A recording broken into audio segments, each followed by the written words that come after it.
It's great to see you. Charlie, it's great to see you. I mean, I've been in Omaha, and I think I've made, prior to the last week, I probably made 2 plane flights in 2 years. I mean, once to see my sister. I mean, just free at last. You're 91. I'm 91. Good health. I couldn't be in better health. It's a little discouraging to me that my partner in business life, everything else, Charlie Munger, is 98. Still going strong? I'm still the kid. You have a successor in place? We have a successor in place, but he's not warming up. You're not ready to I'm go. still in overtime, but I'm out there. You still tap dance to work? I tap dance to work, Charlie. I've always been happy in the work, but I've never been happier. I've got the most interesting, to me, job in the world. I've got people you wouldn't believe that support me. It takes about 4 or 5. I mean, it takes a village to a degree, but I've got 3 people sitting right within 20 feet of me, or 30 feet. My assistant, Deb Bosonic, the fellow that handles all the trades I tell him to do in the morning, and money and billions flow in and out, and he takes care of it all. Mark Millard, and I've got a chief financial officer, Mark Hamburg, who knows more than most of the finance offices and legal offices and everything else in the world. And we've all worked together for dozens of years, and we like each other, and everybody helps me. Couldn't be better. Choosing who you work with. It's everything. I mean, I write a little bit about the annual report, but the choosing what you do and who you do it with. You're gonna, if you're like me, you're gonna spend 70 years or something. My assistant hasn't worked the whole time with me, but she went to work for Berkshire when she was 17, and she still looks 17, and now she'll be with us 50 years here pretty soon, and they know me forward and backwards, and they accept my eccentricities. They help me. What would they be? But I would say this: if you take Mark Millard, I walk in the morning, or I call him first, and I tell him exactly. I've already done it for today, and I tell him exactly what I want to do, and he does it all day. And some days, a good many days, he moves billions of dollars, purchases and sales. He takes care of the whole thing. When do you make those decisions? I think all the time. I'm on the clock at Berkshire all the time. Walk me through a typical day. Well, a typical day is I get to work at I get up usually at a few minutes before 7, so I can catch it's the 7 o'clock news and network news in Omaha, and so I get up a few minutes before that, and sometimes I turn on the network news. I always turn on CNBC, and I look at what prices are doing and what's happened in Europe and what's happened in Japan, and I then about the market opens our time, 8:30. Although we're doing maybe things in Japan or Germany too, but and I call Mark at 8 with the market opening at 8:30, and I tell him exactly what to do for the day, and I probably won't change it during the day, and it's usually a percentage of something.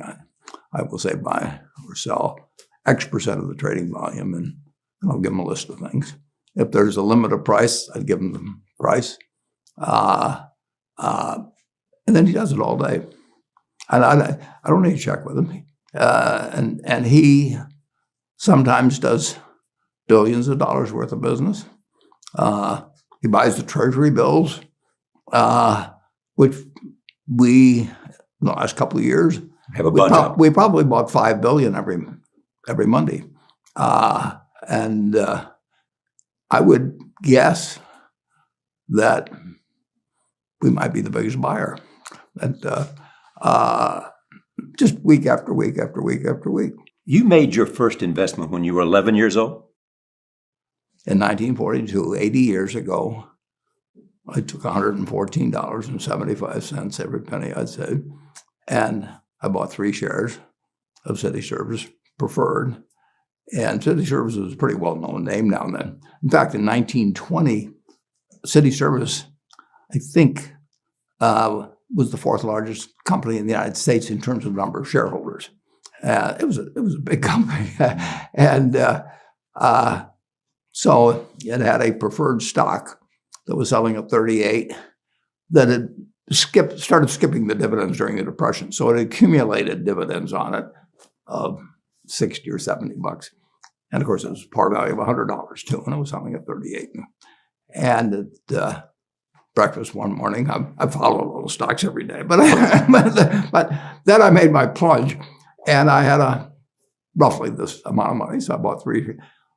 I don't remember this precisely, but I think I told my dad in the morning, "Now, let's move, Dad." Pop, I call it. But let's move, Pop. But you felt the thrill of it then. Oh, I've been reading about it and following it. The whole market. I really had read every book in the Yuma Public Library that was on the stock market. By 11? By 11, I'll guarantee you. And some of them twice.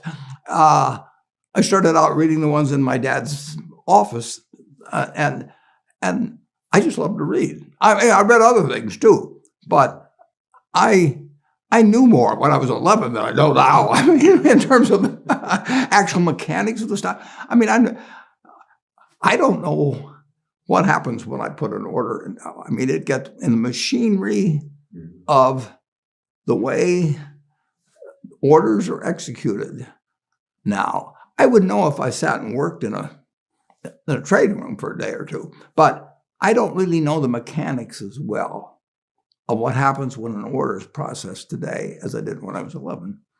What is it you enjoyed the most about it? Because Charlie, you don't pick stocks, you pick companies. Yeah, but when I was 11, I picked stocks. I had the whole wrong idea. I was interested in watching stocks, and I thought stocks were things that went up and down, and I charted them. I read books on technical analysis. I read Edwards and McGee. I think that was the classic then. I mean, hundreds and hundreds of pages. And I read that whole thing over and over again. I read Garfield, Drew, I read everything. And I thought the first 8 years, I thought the important thing was to predict what a stock would do and predict the stock market. And then I read Ben Graham, when I was 19 or 20. And I realized that I was doing it exactly the wrong way. But it didn't hurt that I had that background and everything. And I rejiggered my mind when I read the book, The Intelligent Investor. And from that point, I never bought another stock. I bought businesses that happened to be publicly traded. But I became an owner of a business.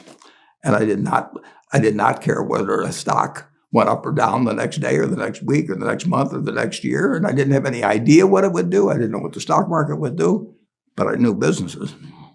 I knew something. I've asked people about your genius, whatever we describe it. No, I'm a bright guy who's terribly interested in what he does. So I've spent a lifetime doing it. And I've surrounded myself with people that bring out the best in me. And you don't need to be a genius in what I do. That's the good thing about it. If I went into physics or a whole lot of other subjects, I'd be an also-ran. But I am in a game that you don't need. You probably need 120 points of IQ, but 170 doesn't do any better than 120. It may do worse, probably do worse, but you don't really need brains. What do you need? You need the right orientation. 90% of the people, I'm pulling a figure out of the air, but 90% of the people that buy stocks don't think of them the right way. They think about something that they hope goes up next week.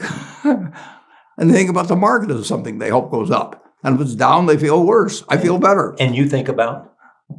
Pardon? And what do you think about? I think about what the company's going to be worth 10 or 20 years from now. And I hope it goes down when I buy it because I'll buy more. Do you have a competitive spirit? Clearly. Yeah. Clearly. Well, but you got to be careful about what you compete in. It's a good thing I don't have a competitive spirit in chess or or football or anything like that. No, I'm an observer there. I enjoy watching things like that, but I try to keep my competitive spirit in a game where I can win. Do you have a killer instinct? Nah, not exactly. I've got. I wouldn't call it a killer instinct, but I do know this. When I want to do something, I always want to do it big. What does that mean? Put my whole net worth in City Service Preferred. $120. $114.75. And I put my whole net worth in, and I've never, since that day, and March 11th, 1942, I have never had less than 80% of my money in American business. You can call them stocks. Or equities. But I see them as American business. I've owned a piece of American business for at least 80% at all times. And, I don't want to own anything else. I want to own a home and things my family wants and all that. But owning 5 homes doesn't mean anything to me because I'm going to be happy in one home, and there's a certain amount of things that go wrong with everything. And if I got 2 homes, I know I've got more problems and I don't have more happiness. What brings you the happiness? Oh, that I would have to be honestly say that what makes me happiest is what I'm doing. I enjoy 2 things about it. One, I know I'll win over time. That doesn't mean I'll beat everybody else or anything like that. But I'm in a game that's very, very, very easy if you have the right lessons in your mind about what you're buying. I'm not buying stocks. I'm buying pieces of overwhelmingly American business. And I'm happy when that's when I'm doing it. I'm happy when stocks are going down. I'm happier when stocks are going down because I can buy more of them with the same amount of money. I'd be happy if I was a farmer. I'd want farmland to go down so I could buy more acreage. If I was, it just makes sense. And I'll tell you the second thing I really like. I like being trusted by people, and I would rather do what I do with partners than do it sitting in a room myself, even though I might make more money that way. You like the idea that people are trusting you with their savings. Yeah. They just say, look, I've saved money. I don't know what to do with it. And I trust you. And they give it to me. And they don't, most of them give it to me. Certainly in the original days, but even now to an unusual degree, give it to me with the idea that it's for the lifetime. And then most of them, they've done this a long time ago. Most of them give it away when they get through. They never quit saving. And of course, I'm sort of their savings machine. They save it and then give it to you. Yeah, and then they say, keep it and just keep building it. And they don't do it with the idea they're going to retire when they're 65 and then build great castles or anything like that. They just are basically, a few do. A few spend some money later on. But overwhelmingly, if they've been saving when they were 25 and saved a little money and gave it to me, they're still saving. There were 11 doctors that we met at a hilltop house. There was one friend of mine named Bill Angle, and he was trying to get these other doctors to join with me. So I don't know what it was, 1958 or 9. He invited 12 doctors to this dinner at Hilltop House. He had me come. And he basically said, this is my friend Warren, and if you got any brains, you'll give him some money. And so we spent the evening, and these guys were all probably in their low 30s. And 11 of the 12 put in $10,000 each. The 12th said to Bill, he said, well, what happens if we lose our money? And my friend Bill, never forget it, he said, well, dummy. He says, we'll form another partnership. That was the guy that didn't invest. He got reminded of this by the other 11 for the rest of his life. And those people stuck with me. And one of them died in the last year. It's a friend of mine to the end, at 101. And his name was Stan Truls. And he came from a little town, about 300 people near Omaha. And he became an ophthalmologist and a super wonderful guy in every way. I mean, he helped all his fellow doctors, and you couldn't find a guy in Stan. But 2 of the other 11, 2 of them are still alive. And the money and the amount of money, I mean, they haven't built, they could have done anything. I mean, they could have lived bigger than anybody in Nebraska, but they went with the lives they liked. And so have you. Yeah. So have you. Yeah. You live in the same house you've lived in for... I've lived in the same house. I bought it in 1958. So 63 or 64 years. Quarter of the life of the country. I've lived a quarter of the life of the country in one house. And I like being 5 minutes from the office, too. I mean, just think if I had a 35-minute commute. I've gone to the same office now since January of 62. So it's been 60 years. And let's say I save 30 minutes every day in commute, each way. Let me turn to the stockholders' letter that you wrote for 2021. Well, that letter was, I started that letter in my head. I've already started next year's letter in my head. But I started that letter in my head, we'll say. Because you can begin to see what 2022... I know what I'm going to write about it, and then I just have to, it keeps forming. But that isn't a newsletter that comes out, it's what I want to talk to I was forged it originally in terms of my sisters who had practically all their money in Berkshire. They trusted me 60 years ago, and they just put it all in. And they're very smart. My older sister Doris died here recently, but both of them very, very smart and interested in financial matters, but they're not a nut like me. And so they got other interests too. Basically, they've handed me all their money, and they don't want to hear day to day. So you tell them what's happened in the last year. Once a year, it's like I sit down with them and tell them, here's what might be interesting to you. And I'm doing that all year in my mind, and I've done it, I know what I'm going to talk about next year unless something changes in a dramatic Can way. you tell me what that is? No. But I can tell you this.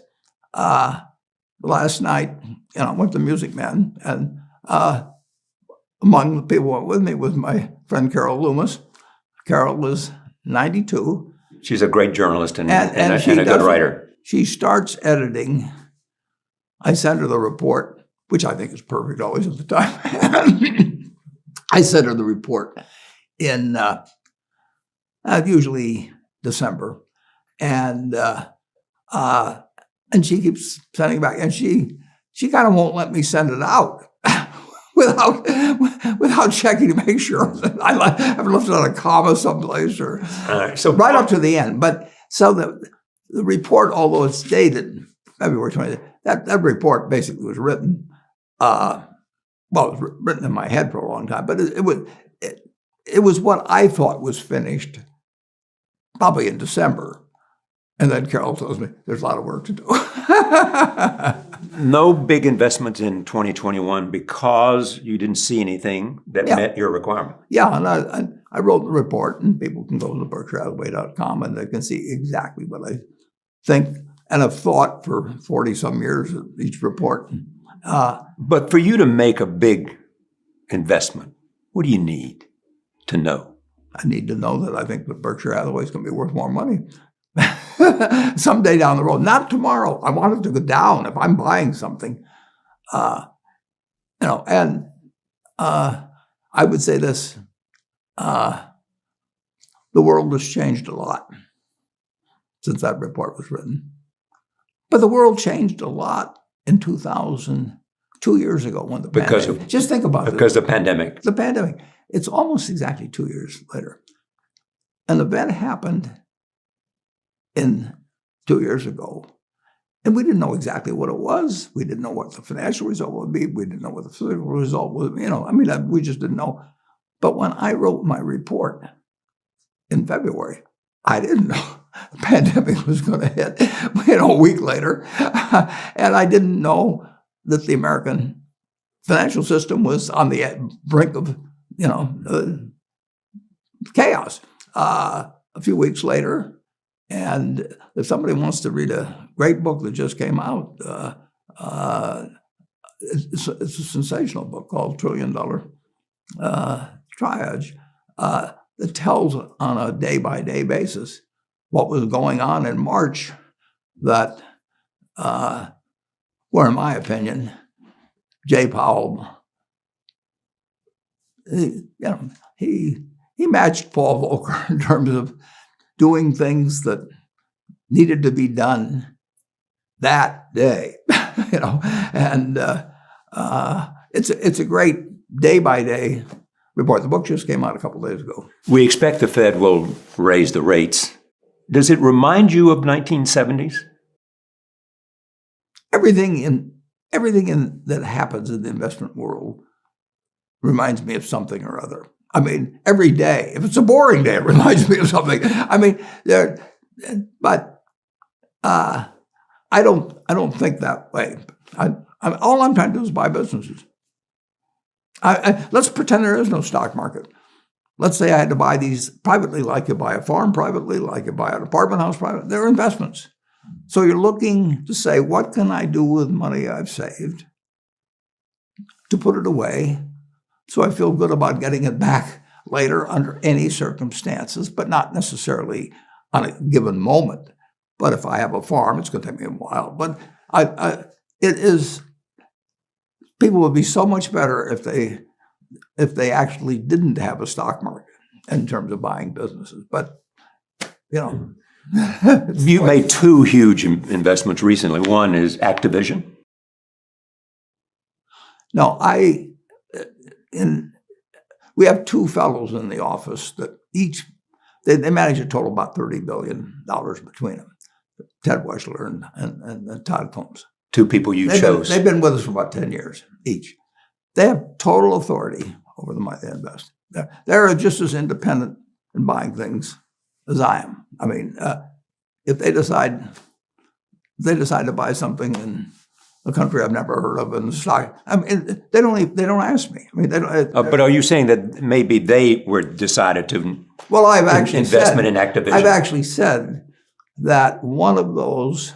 I've said it very clearly, and there's a letter on the website that describes exactly the circumstances because they got misreported in the press originally, and so I have written a letter there because actually a number of other first-class news organizations picked up a story without checking whether it was true. I mean, they ran with it without independently reporting it. So they're one. I'm not going to name names, but there's some names in my letter. But they just ran it wrong, a wrong story, which had implications and so on. So the letter's up there. It's going to stay posted forever because it's the correct record. And what happened precisely is that one of the other fellows decided to buy Activision. Didn't ask me, and it's fine. I mean, but he bought it. He bought about I think I used a figure of 85%. I think when we double checked it, it was 76 or 7%. But we'll list every day that he bought it and the price he bought it. And the price was reported as wrong by the press. And then it was picked up by a whole bunch of other organizations and printed as wrong. And so millions of people read an incorrect story. And so we put up the correct facts. And we'll have at the annual meeting. I think I'll have a slide if anybody asks me for it. It'll show every day's purchases and the exact price. And that was done by one of the fellows in the office.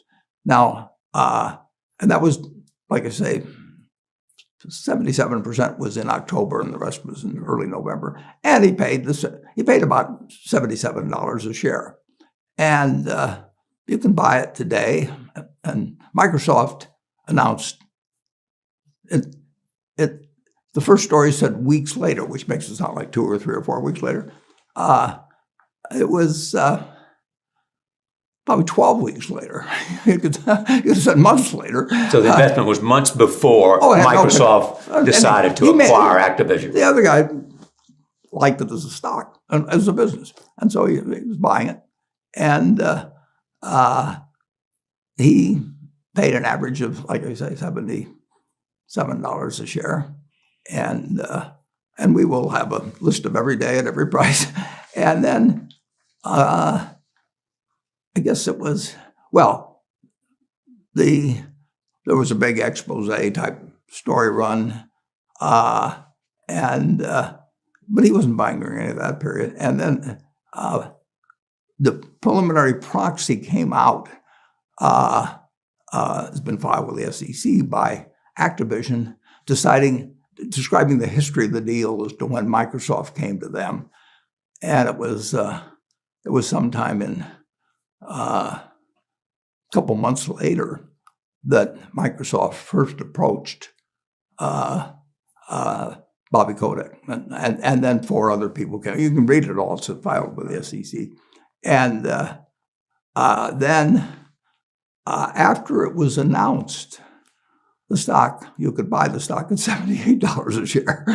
So the implication of the first story was that it was somehow that somebody made a great deal by getting tipped it off or something damn thing.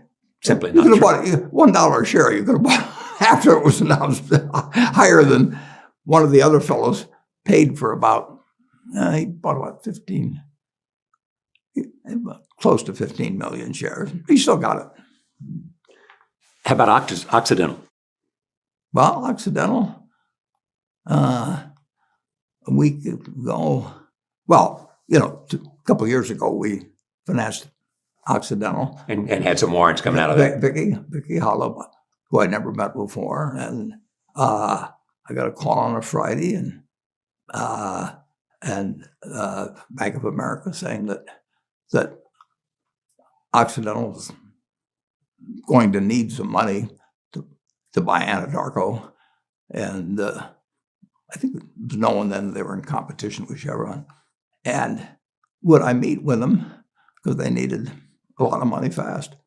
And I said, sure, how about tomorrow? And went back and forth. Turned out they came up Sunday instead of Friday. And we met at 10 o'clock in my office on a Sunday. And I said, we'll give you $10 billion under these circumstances. But we'll do it. We'll do it tomorrow. And that's not Wall Street, but that's Berkshire. And so, and they knew I was good for it. And so we made a deal. Monday night, the next day, night, I told our guys, you work all night. Cravath works all night for them. And we get this thing done on Tuesday. But is there much negotiation, or you simply say, this is what I will do? This is what I'll do. I always say that's what I'll do. I mean, I've said that's what I'll do many times. And I've always, and that is all I'll do. But this is what you have come to represent. I mean, think of the financial crisis and think of Goldman Sachs. And think, I said what I do. You said what you do, but it gave them credibility when they needed it, that Warren Buffett and Berkshire Hathaway had decided to have confidence in them. We were putting in X billions of dollars And there wasn't any question we were putting it in. It wasn't an IOU or anything else. We sent them the cash. And it was right after Lehman. And there was a run on the whole economic system. Everybody was a domino. And the dominoes were falling. And Goldman Sachs knew they'd be fine if all the dominoes didn't fall. And they had to worry about the United States Congress because they were really mad at banks. This time they weren't mad at banks in this particular case, but they were mad at banks. And they really didn't, some of them didn't fully understand what the hell was going to happen. And we had that. They were mad because this was a financial crisis. It was more than that. I mean, it was a financial crisis cubed. But it had an origin in financial institutions. A lot of people did a lot of things wrong, but there was plenty of it in Wall Street. Plenty of it in Wall Street. But there was plenty of it elsewhere too. I want to emphasize that. But Wall Street made a lot of money out of doing a lot of things that contributed to the crisis. Here's my point. Berkshire and Warren Buffett emerged to a point where your reputation and your credibility and our money. And your money. The money was important, but it wasn't a determining factor. They wanted the money. Yeah. But they also wanted credibility. They had to have instant credibility. And that's what you gave them. They had to have somebody who counted besides people whose position it was to lie. And how did you build that? Which is an essential part of who you are and Berkshire Hathaway is. Well, I started on March 11th, 1942. As we talked. And I had a father that was the right father. Yeah, and I was lucky. I think you may have heard this. Lenin once said, there are decades when nothing happens, and then there are weeks when decades happen. That's very well put. And when you're buying businesses, don't call them stocks. When you're buying businesses, when you're buying apartment houses, sometimes when you're buying raw land, all kinds of things. There's times when you get a chance to act and do something really intelligent. It may happen once every 10 years, once every 20 years. Depends on what field you're in, where you live, what you know, all of that. But most of the important things, there's a lot of foundational work, but the actual big acts in life are when you propose to your spouse. I mean, forget all the other stuff. I mean, if you made the right decision and you get the right answer from he or she, you're 90% of the way home in life.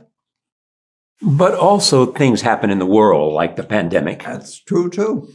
And it can change everything, as it did. It happened in 1929. It happened in 1918, 19. I forget when the things were, in 1907. I mean, when they closed the stock exchange back in 1914 for a long period of time. People don't ever think about that. 9/11, they closed the stock exchange for a few days. And, there are big events in this world. We're going through one of them right now. Yeah, but I won't get into discussing that particularly. Allow me this. I mean, this is having a huge effect on the it's true, but world order. Yeah, but it doesn't do me any good, and it doesn't do the world any good for me to talk about it. So, Can we talk about the global economy then? In terms of where we are. I can tell you where we are, but but let me phrase it this way: in terms of the global economy. I mean, you look at the United States. United States economy, and it's very easy to look at the statistics on it. I mean, more people, a greater percentage of the American population is wealthy now, or having more income now than they've ever had. And if you look at whether Bank of America will give you their average deposit, I mean, you just look at the wealth that's out there, and that doesn't mean everybody's wealthy, but it does mean relative to any other period of time. People were People have more money now. They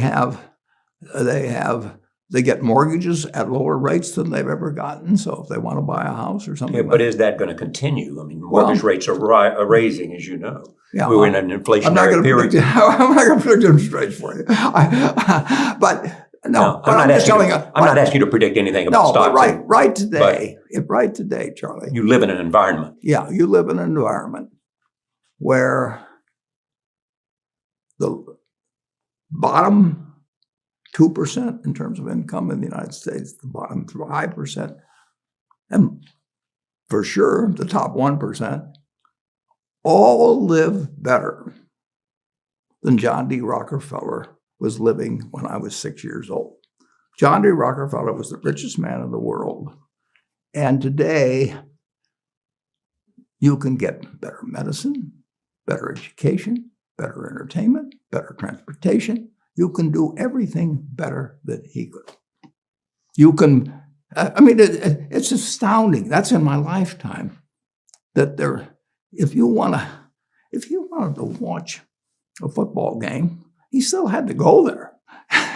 and I can sit there with this big screen, and they keep showing me the replay, so that explaining to me what happened and everything. And maybe everybody doesn't have a screen as big as mine, but damn near everybody has a screen or an iPhone or a computer or access to one, and they have access. I mean, when I was born, the dentist didn't use Novocaine. When I went so there has been progress, obviously. In medicine. And nowhere more than in the United States. Well, relative to the base, maybe more than, but there's no country that's done what our country's done. If you go back 3 of my lifetimes, you're looking, you've been to colonial. You're 91, so. 3 lifetimes, you are looking at less than 1% of the world's population, closer to half of 1%. Half of 1% of the people in the world are sitting in this land. They don't work harder than people in all the rest of the world. In terms of hours of unpleasant labor, everybody's got hours of unpleasant labor in those days practically. They don't come laden with gold and, they are half of 1%. And they work the same hours, they got the same IQs. They may be a little self-selected in terms of enterprise, in terms of going across oceans and things. And fast forward a couple of lifetimes, and they've got 20% plus of all the bounty in the world. That is something that has worked like nothing. Just imagine that. If you'd gone to anybody, the Constitutional Congress in 1789, if you go to any one of the representatives there, and you said, I want to tell you what this place is going to look like, in 3 more of your lifetimes, your great-great-grandchildren, are going to be flying in the skies. They're going to be watching sports all over the world. They're going to be entertained. Their medicine. They'd have hauled you off to a lunatic society. But at the same time, as you know, and you hear this all the time, 845 billionaires in America. Yeah. And they have more wealth than the bottom 60%. That's true. Well, and that's up to government. Government has a proper place in the capitalism, believe me. And government's the rule-maker. But Henry Ford, by 1922 or 3, he was turning out 2 million cars a year. Now, how many could the Ford family use? 30, 40, I don't know. So 2 million people are getting the benefit of what he's doing. And he's getting 30,000, he's getting 50 cars, and he's getting a whole bunch of little claim checks. Just think of it. Everything, when Thomas Edison did all the things he did, he made some money. But look what we benefit. We're using it. Yeah. It belongs to us, and it doesn't. If you take what an hour of labor delivered to you 100 years ago, and what an hour of labor delivers to you now for you and your family. It's unbelievable. But that's an argument for the forward progress That's an argument of civilization. It's an argument and for capitalism, but it doesn't. Capitalism doesn't say get rid of a referee and a government. We've got a government that can tell capitalism what to do. Do you think And they do, and that's just what they should do. And they do it in different ways at different times and all kinds of things. But I've got this money which I'll never. I can't. It's. But it has value to somebody. I mean, it's claim checks on future output. That was it. And the claim checks belong to me. So if I want to buy 50 super yachts, I can do it. But what does it mean to me? It can buy more things for other people that are useful to them. And I have everything I want in life, everything. So it's not evil, but the federal government is the boss in the end. And they shouldn't screw up capitalism, and capitalism shouldn't screw up the federal government. It's very simple. But does capitalism need to be reformed itself? As you know, it's evolving, always. We started in 1789. We had business, and it's gotten far, far, far, unbelievably more productive for people. And the only thing it can do with what it produces is give it to other people. It isn't like the 50 richest guys in the country can say, I'm just going to eat everything. They're turning out products. That iPhone that I have, which I'm probably the least capable guy in the world of working with it, but it makes life better. it is the reason that Apple is the richest company in the world. Yeah, and you've had Tim Cook on before, and you can hear as a company that a guy invents something, and all kinds of other smart people do the same thing. Apple, I think, sells less than 25% of the smartphones in the world. I know a guy that produces as many as Apple does. But Apple has produced the one that's the most useful to people. It's an aspirational product. Somebody, a lot of people have made cars, but you got a few survivors that made the ones that people like the best. And, we would be selling 16 or 17 million cars a year in this country if we had 50 producers, or whether we got 3. We never used to have. But here is an interesting fact, as you know. Tesla has more market value than all the other automobile companies combined. Yeah, Elon Musk. What does that say? That shows what America produces. Elon Musk? Elon didn't, he's taking on General Motors and Ford and Toyota and all these people who've got all this stuff, and he's got an idea. And he's winning. That's America. You can't dream it up. It's astounding. Now, you still need a referee. Yeah. That's the government. Yeah, sure. And you need a judicial system, and but that comes with government. And we've got the best, so far, we've got the best system. We've got a better system than we used to have, and we'll have a better system 50 years from now. Why are you so sure? Well, I've seen 91 years of it. I've never seen a period where I didn't believe that. And I haven't really. That it will get better. Of course. In every aspect of. Not every aspect. We can go backwards in some. No, it's not. But it's unbelievable what has happened. Just think of it. We've had a civil war. We've had a Great Depression. We've had all these things. Pandemics. We've had. And we'll continue to. We'll have. I'll guarantee you, we'll have something. Next year and the year after and the year after. But in a herky-jerky but dramatic matter, business moves forward, government moves forward, more important, people move forward. The thing that you fear the most, and you have said this, is nuclear war. Yep. I think it was Einstein, maybe it was Berkshire Russell, this one, but he says this changes everything in the world except the way men think. You don't want to talk about the current situation where one of the questions is, what if we end up with a World War III and a nuclear catastrophe? Is the reason you don't want to talk to me about it because you don't want to be quoted and people... I don't want to talk about it, but I've talked about nuclear catastrophes in the past. And the truth is that, well, it was Einstein that said, I know not what the weapons of World War III will be, but World War IV will be fought with sticks and stones. And that says it all. We've got the power, and other people have the power, to essentially destroy the planet. And climate change is important in all of those things. I mean, there's all kinds of things we should be working on. But in the end, the only thing tomorrow, I mean, I guess a comet could hit us or something, but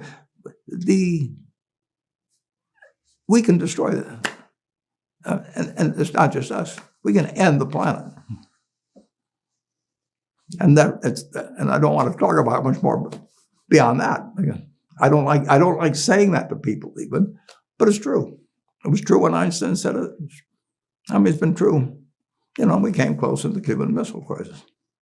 And it is being talked about now. I'll let you talk about it. I hear you. But let me, before we leave capitalism, in a sense, do you see any changes that businesses ought to do because, there is, on the part of Larry Fink and others. There's always things going on. And where does Warren Buffett come down on that argument? I will be talking about a lot of things on April 30th at our annual meeting. And that's when I'm talking to all of our shareholders at the same time. And the people who've trusted you to manage their and money. There'll be 40,000 in attendance, and it'll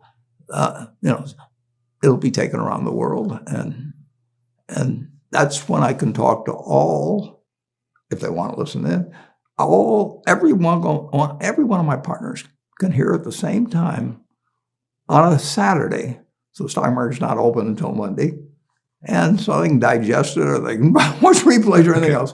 Because they can watch it on, CNBC will be sending it all over the world. Watching is not like being there. No, well, it isn't for a lot of people. Yeah. But we're going to have, in my view, if it were held today, well, who knows what April 30th brings, but we will have, I think, from everything I hear, we're going to have the largest group come to law, I think, ever, and I sure hope so. Do I hear you, and you can tell me I'm wrong here, that all those things that I might want to hear and your partners might want to hear and everybody wants to hear, A, because you're a student of history, A, B, because you have written about the evolution of history in annual letters as well as in answering questions at annual meetings. But on the questions of war and peace, and questions of New World Order, on the questions of sanctions, on the questions of inflation, all those things that I'm enormously curious about, you're holding back talking to them until you choose the venue that you want to be. And there may be there may be a lot of things I don't feel I should talk about at that time too, but that is going to be a very, very important meeting. And I get that time to take all these people who trusted me with their money, trust me with their future. And I talk to them at the same time. And they can ask questions that they can be impertinent. They can do anything they want with us. And I love it. And Charlie loves it. But you understand my curiosity. Oh, of course. But do I understand this is an important moment? This is a moment to speak to. And we're in a crucial time. Yeah, but we've been in lots of crucial times. We were in a crucial. At 9/11, did we think we were in a crucial time? Sure. The world changed in 5. And I didn't know how it had changed. The President of the United States didn't know how it changed. Nobody knew what the hell was going to happen. I want to know how Warren has changed from decade to decade to decade. Do you have a sense of that? I've gotten dumber, but I've gotten wiser. Okay, that's a nice phrase. But what does it mean? It means that I can't add a group of numbers remotely as fast as I used to be able to.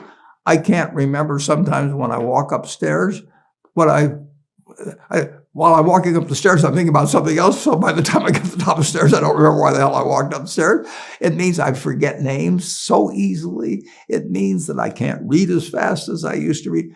I am a decaying machine that still feels wonderful. But I can't hear as well. I can't see as well. My balance is as good, but it doesn't interfere with my happiness, my work, anything. Especially your work. Well, I mean, clearly your happiness, but it doesn't, you're saying, notwithstanding. It doesn't interfere with anything. That age is. I can get on a plane, go anyplace.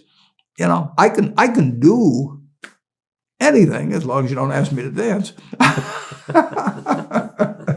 Or juggle or even remember, who did I meet yesterday?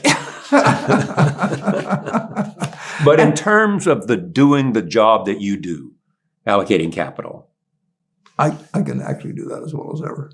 As ever. Yeah, that sounds obvious. But better than that, do you do it today better than you did it 20 years ago? Yeah, I've got a different set of opportunities.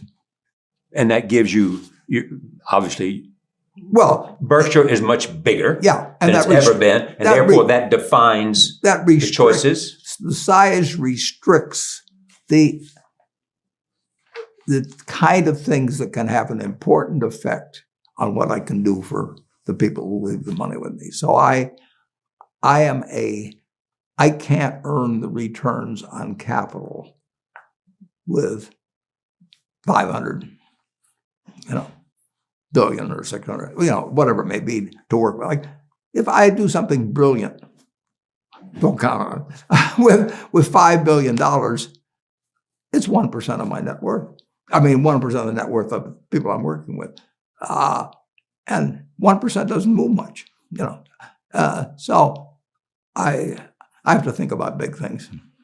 And they're limited. I mean, I made money in an entirely different way when I was working with originally $10,000, $9,800 to be exact. And when I started working with other people's money, it was $105,000. And May 5th of 1956, I had $105,100 put into that partnership. And Berkshire is the outgrowth of that. I went to the house that I was renting it for $175 a month the other day. I just come back from New York, and there's a little room. I would say it's about 5 feet by 8 feet, and I'd written on the door because I knew the people that owned it earlier. This is where it all started, May 5th, 1956. And I worked out of that little room for 2 years and moved to the house. And then I got another little room. I worked there for 4 years. And everything I did could double our net worth. That doesn't mean that I could find them all the time. But I mean, there were thousands of possibilities, and I wanted to know every one of them. And there are not thousands of possibilities now. Can't possibly be. No, there aren't thousands of possibilities. Not many whales out there. Not enough, but there's some. Is that a moment of great exultation when you realize that's a whale? Sure. I see something. Yeah, well, I mean, if you're looking for whales for months, you got to get some kind of thrill out of it when you find one. Let me talk about something that didn't work. You and Jamie Dimon and Jeff Bezos came together. Healthcare is a huge part of our economy. Yep. And here we saw 3 really smart people representing 3 enormous institutions. We had all the money in the world. All the money in the world. And we trusted each other. Yes. Totally. And it failed. Which was well justified. So I mean, we had as good a combination as you could have in terms of resources, flexibility, mutual interests, everything. And what was the intent? The intent was Well, we had several intents, but I mean, we had an intent and we had a hope, and we knew the hope was nothing. I mean, we didn't know whether it was 50 to 1 against it or 100 to 1 against it, but what was the downside? The problem was so big it was worth trying.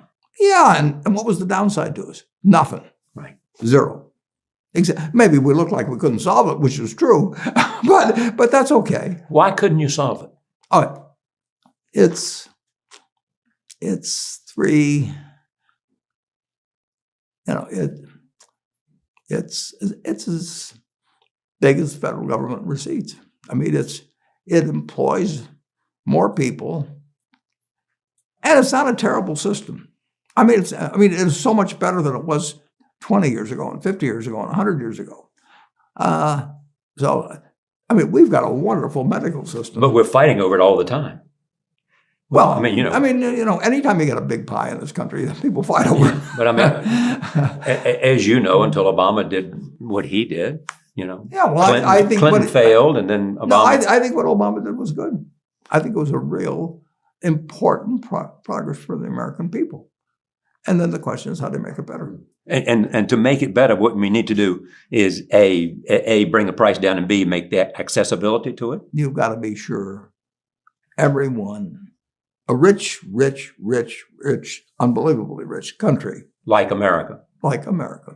can be sure that every single person not only has access, but feels he or she has access, that knows that he can get reasonably prompt. I mean, there comes limits with pandemics and everything, but reasonably prompt and if necessary, and essentially free. I mean, it isn't free in the sense that society doesn't pay for it, but the ability to get good medical attention reasonably fast, should exist for every American. But it doesn't. It's that simple. It doesn't. We do pretty damn well, but we could do better. But we're not first in the world, or second, or third, or well. I don't know about medicine, but I know what everybody tells me, and I believe them, that we are the best in a great many things. People come to the United States if they got a lot of money, and for a lot of things, there's no way it touches us, as I understand it. And mine too, but just to understand what you're saying, the quality of the medical care is as good as it possibly can be in terms of the best physicians, the best therapies, the best intelligence. And great medical schools, but everything. The access is the issue. It's better than it's ever been, but it isn't. It's got room to go. I mean, it's better than it's ever been, Charlie. Most things, almost everything is. Did any ideas come out of this? Well, yeah, I think all three institutions learned something, and I think they actually, it wasn't that much money anyway, but we all got our money's worth. Sure. In the sense of just in terms of, we employ 360,000 people. Amazon, who knows how many they employ, and Jamie employs them. It's fantastic. So we all learned something, but we didn't have any breakthroughs at all. We just learned something. Yeah. Here's what was interesting about it for me was the fact that these three institutions, led by these remarkable human beings, smart, successful, it was taking all that IQ and all that experience and applying it to a huge problem. And you ask yourself, are there other areas in which? Yeah, well, you can say that everything we do in the country can be improved. Right. Education can be improved. I mean, everything. Tell me, are there things that you think we ought to be talking about? I'm going to talk about climate in just a moment. Are there things that you think we ought to be talking about? I mean, I am happy to tell people that the same thing I've told them before, but they'll never get the message, most of them, but a few do, that the most, best thing to do if you want to invest for the long term is index. And it's the S&P 500 index. Right. And what's happened, of course, is that organizations like to grow. So they set up indexes on different industries, different countries. And as soon as you do that, you're violating basically what Jack Bogle said. He says you don't know enough to pick the right businesses, which means you don't know enough to pick the right countries, you know enough. All right, let me get to that. Yeah. And that's something I want to get to. But we will see a time in which the Chinese economy is bigger than the U.S. economy. Someday, they got 4 times as many people, and logically, they will grow and grow, and we're the 2 superpowers. Are they going to grow as fast as they have been growing? It's hard to tell. No, I don't know the answer to that. But they've got some issues. They've got issues. Sure. They've got issues of. I just. They've got issues of debt. They've got issues of. Everybody's got issues. Demographics. Yeah, everybody's got issues. Yeah, those kind of issues. Everybody's got issues. They've got also issues. We've had issues throughout the history of the United States. They've also have issues of the environment and climate. The UN just released a report, and we have heard it, and we constantly hear it. How worried are you about our success in protecting the planet?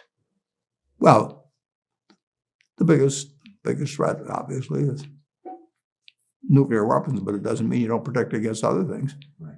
And if there's a 1% chance, even, and it's way high, I can't quantify it, but if there's a 1% chance of something causing the world trouble, 10 years from now, 50 years from now, 100 years from now, we ought to be working on that too. Are we doing enough? We're doing a lot. The problem is, of course, that it requires the whole world to do a lot. There are a lot of problems like that, including the pandemic, including the environment, Sure. that transcend national boundaries Yeah. and need cooperation. The virus doesn't have to clear your immigration.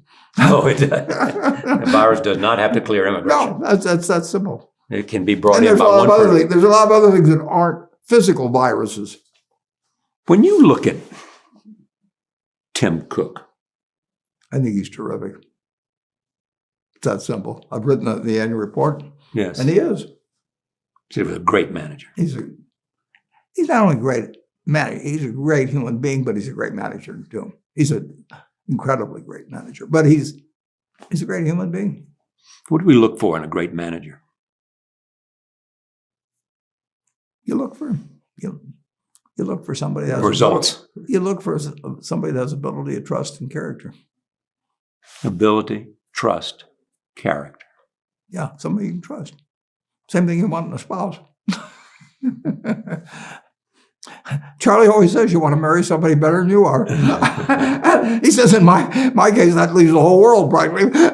But it's the truth. I mean, you always want to be around people who are better than you are. They pull you in the right direction. What's the chemistry? What's the nature of the relationship between you and Charlie? It's a long relationship. We met in May of 1959. His father died. He had worked in the same grocery store as I had in 1940. I worked there in 41. And we never met. I didn't know his name. And his dad was, well-known and all on, but I just didn't happen to know. I was a kid, and we moved to Washington. And so it was a name Your dad went to Congress. I never heard his name until 1959. Or no, I heard the name when I met the day. It was maybe 57 or 58. He came to Omaha in 1959. We met. And it's been, the best relationship, except others I've had, in family and so on. But it's been, he's been the person, along with Tom Murphy and a fellow named Joe Rosenfield, subsequent to my dad, that I didn't want to disappoint. Good to have somebody in your life you don't want to disappoint. It's enormously important. Makes you a better person. Do you disagree on a lot of things, or Well, we've never argued. We've never had an argument. People say, "Well, that's impossible." I'm telling you, we've never had an argument. Yeah, but you could say, "I believe this," and he says, "I believe this." You just don't argue about it. Yeah, but we don't even have to say it hardly.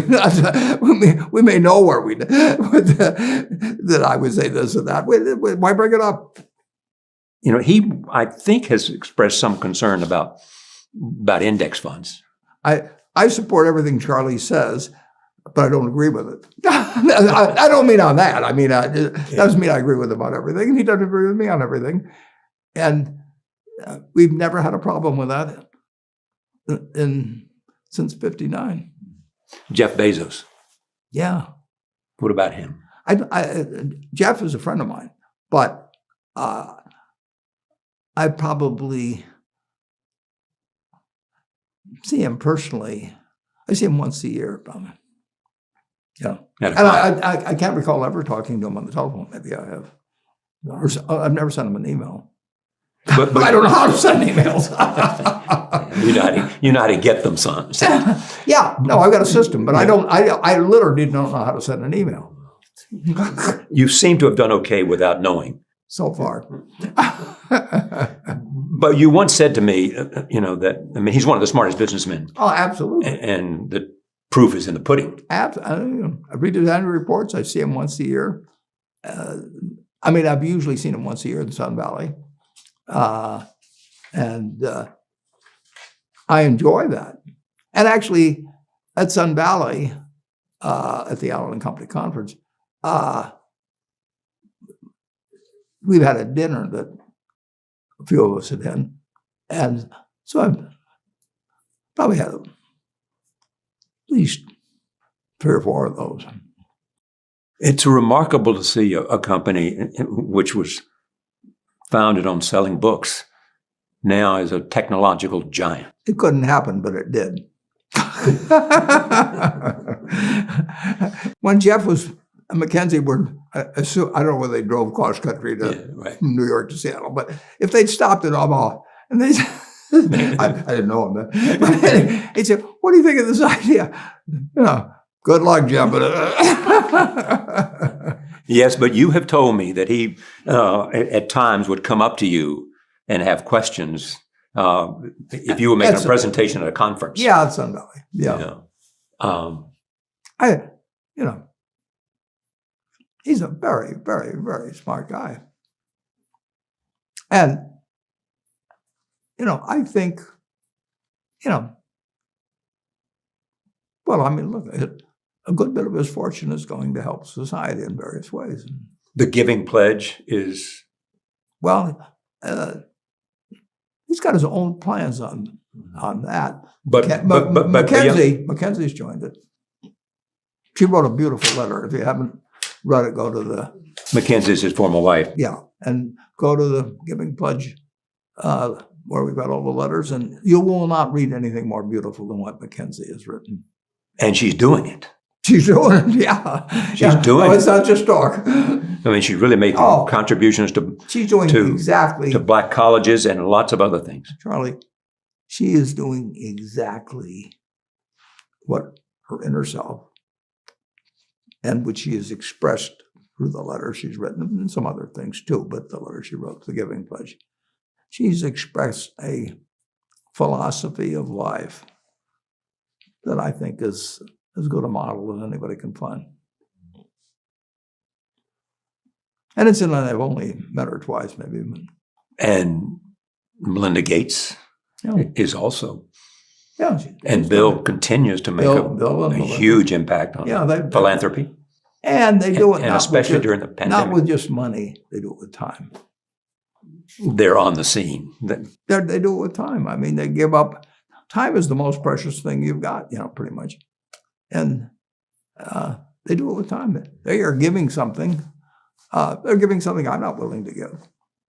Time. That much time to that. Yeah. I'd rather give my time to Berkshire.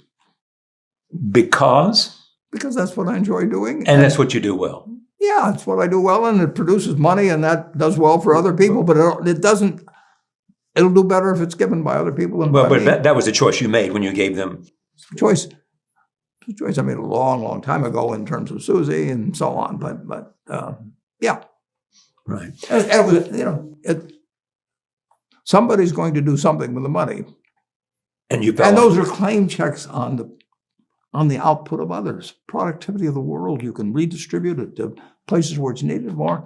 And I am all for that. I just don't want to do it myself. I'd rather do what I'm doing. Speaking of time, I have a few more minutes of your time. So let me ask these final questions. Have you achieved pretty much everything that you wanted out of life? Well, the truth is, yes, but I'm looking forward to tomorrow, too. Any regrets? Well, if you look back, you can always say, "Oh, I should have done Should this this or and that." that. But I'd be nuts if I look back on my life and said, "You haven't been the luckiest guy imaginable." And I will say this: aside from sickness and death, everything I thought was bad at the time has turned out well. And when you say you've been the luckiest guy, I assume that means community and family, but it also means, in your case, as you have said often, the country that you live in. Oh, totally. Charlie, if I'd been born any place but the United States, my life would have been totally different. And incidentally, it helped to have the parent I had to. But the United States is essential. It's given me everything. And your dad was the man you most admired. Yep. Yeah. Why was that? Well, I never saw him do anything in his life that he didn't believe in. It turned out I didn't agree with him on things later on. I mean, I accepted this. Sure. Yeah. I mean, when we sat around the dinner table in the 1930s, I mean, my dad was the most anti-Roosevelt person you can imagine. So you almost had to say something bad about Roosevelt to get dessert, or something. but I mean, my sisters and I grew up with that. But that's okay. Yeah. He didn't. Anything I did, he supported, as long as I was behaving okay. And even when I didn't behave okay, he never gave up. It came out this week that you are one of the 5 richest people in the world.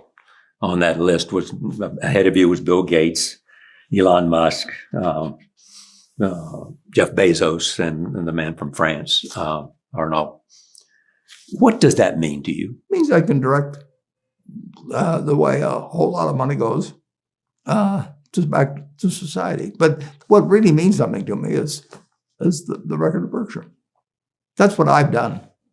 The money flows out of it, but I paint the painting. The world can bid on it at auction. But that is fun. And it's been fun. It's been way more fun doing it with Charlie as my partner than it would have been alone. I mean, it's incomparable. So the legacy is Berkshire Hathaway. Oh, sure. And it's my friends. And That is a perfect segue to my last question. If you were giving one last lecture, what would you want to say? oh, I'd probably talk about what's been important to me in life and how they should decide what's important to them in life. And so what's been important to you in life? Well, it's all been, whatever it is, I've done it. But I've got a family I feel terrific about. I got a business, and I've got millions of people who have trusted me. thank you. Mm-hmm. It's a pleasure to have you. Thanks, Charlie. It's always fun.